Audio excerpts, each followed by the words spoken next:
आज रोहित को ऑफिस से लौटते वक्त काफी देर हो जाती है। पत्नी घर पर उसका इंतजार कर रही होती है। वह अपनी बाइक स्टार्ट करता है, लेकिन काफी देर तक प्रयास करने के बाद भी बाइक स्टार्ट नहीं होती है। वह बाइक को वहीं छोड़ देता है। वह चलते चलते बस स्टैंड तक पहुंच जाता है और बस का इंतजार करने लगता है, क्योंकि कुछ ही समय में बस के आने का टाइम होने लगता है। लेकिन तभी बारिश होना शुरू हो जाती है। रोहित बारिश में भीगने लगता है। बारिश से बचने के लिए वह अपने सूटकेस को अपने सिर पर रख लेता है। बस स्टैंड पर और भी कई लोग बस का इंतजार कर रहे होते हैं।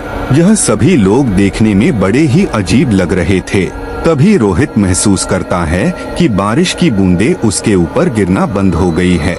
जब उसने देखा तो बगल में एक व्यक्ति अपनी छतरी के आधे हिस्से को रोहित के ऊपर किए हुए था। यह देखकर रोहित हल्का सा मुस्कुराया। उस व्यक्ति की लंबाई रोहित के बराबर थी।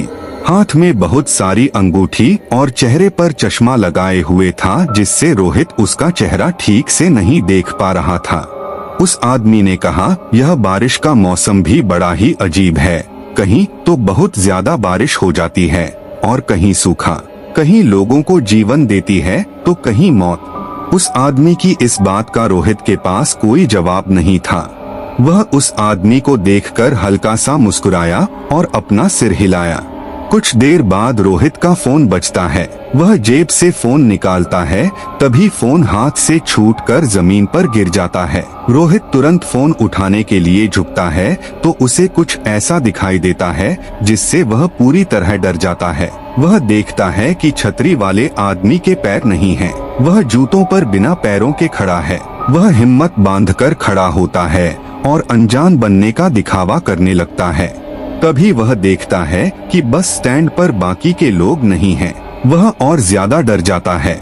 वह तुरंत अपनी पत्नी शालिनी को अपने साथ हो रही घटना को मैसेज के जरिए बता देता है और जल्दी से जल्दी अपनी लोकेशन पर आने के लिए कहता है। लेकिन तभी छतरी वाला आदमी कहता है, शालिनी को यहाँ बुलाना अच्छा नहीं है। यह सुनकर रोहित बहुत ज्यादा घबरा जाता है और वहाँ से भागने लगता है। वह तब तक भागता रहता है जब तक कि उसे छतरी वाला आदमी दिखाई नहीं देता। काफी दूर तक भागने के बाद रोहित हांफने लगता है। सांस भरने के लिए वह एक टेबल पर बैठ जाता है और अपनी तेज सांसों को शांत करने लगता है। लेकिन तभी वह महसूस करता है कि बारिश की बूंदें फिर से उसके ऊपर गिरना बंद हो गई है। वह अपनी नजर पीछे घुमाता है तो वही छतरी वाला आदमी उसके पास खड़ा हुआ होता है।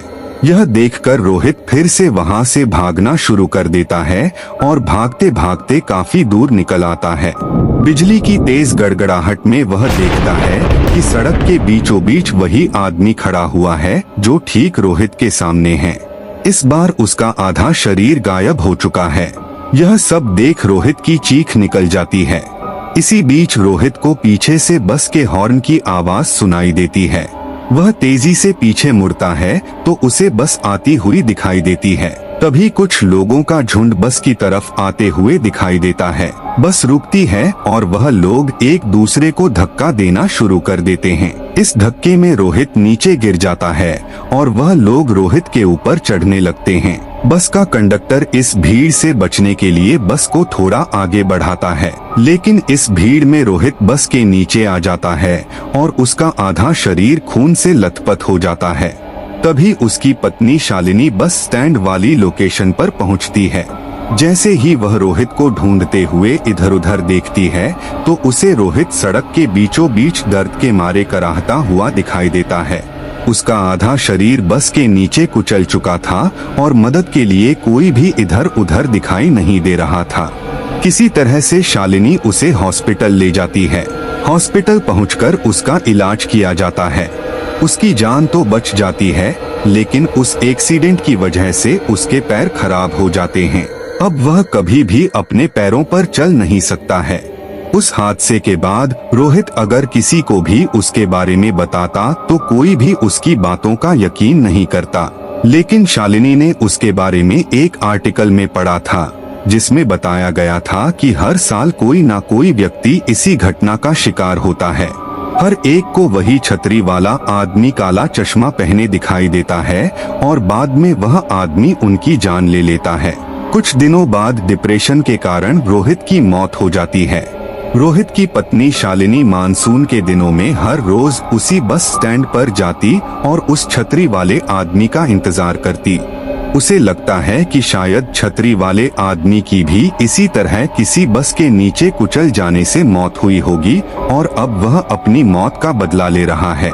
शालिनी ने काफी कोशिश की लेकिन उसे कभी भी वह आदमी नहीं मिला।